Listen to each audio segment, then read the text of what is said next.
ಲೋಕಪಾವನಿ ನದಿಯಿಂದ ಅನತಿ ದೂರದಲ್ಲಿ ಹಾಗೂ ಸುತ್ತಲೂ ಸುಂದರವಾದ ಗದ್ದೆಗಳು ಹಾಗೂ ತೋಟಗಳ ಮಧ್ಯದಲ್ಲಿ ಇರುವಂತಹ ಈ ದೇವಸ್ಥಾನ ಹೊಸದಾಗಿ ಕಟ್ಟಲ್ಪಟ್ಟಿದೆ.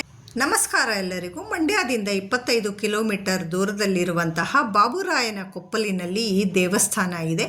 ನೀವೇನಾದರೂ ಈ ದೇವಸ್ಥಾನಕ್ಕೆ ಬಂದರೆ ಹತ್ತಿರದಲ್ಲಿ ಕರಿಘಟ್ಟ ಶ್ರೀನಿವಾಸ, ಕಾಶಿ ವಿಶ್ವನಾಥ ಹಾಗೆ ನಿಮಿಷಾಂಬ ದೇವಸ್ಥಾನಕ್ಕೂ ಕೂಡ ನೀವು ಭೇಟಿ ಕೊಡಬಹುದು. ಶಾಂತಿ ಸ್ವಚ್ಛತೆಯಿಂದ ಕೂಡಿದ ಈ ದೇವಸ್ಥಾನಕ್ಕೆ ಏನಾದರೂ ನೀವು ಭೇಟಿ ಕೊಟ್ಟರೆ ಖಂಡಿತ ನಿಮ್ಮ ಮನಸ್ಸು ಭಕ್ತಿಯಿಂದ ಕುಣಿದಾಡುತ್ತೆ.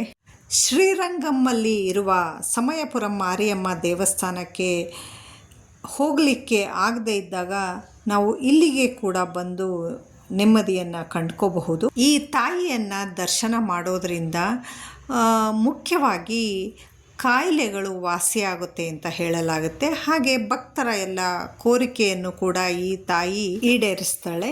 ದೇವಸ್ಥಾನದ ಫೋನ್ ನಂಬರನ್ನು ನಾನು ಡಿಸ್ಕ್ರಿಪ್ಷನ್ ಬಾಕ್ಸಲ್ಲಿ ಕೊಟ್ಟಿರ್ತೀನಿ. ನೋಡಿ, ಇಲ್ಲಿ ಕಾಣ್ತಾ ಇರೋ ಈ ಬೆಟ್ಟವೇ ಕರಿಘಟ್ಟ ವೆಂಕಟರಮಣ ಸ್ವಾಮಿಯ ದೇವಸ್ಥಾನದ ಬೆಟ್ಟ. ಸಮಯಪುರಂ ದೇವಸ್ಥಾನದಲ್ಲಿ ಗೋಪುರ ಹೇಗಿದೆ ಹಾಗೆ ಇಲ್ಲೂ ಕೂಡ ಕಟ್ಟಿದ್ದಾರೆ.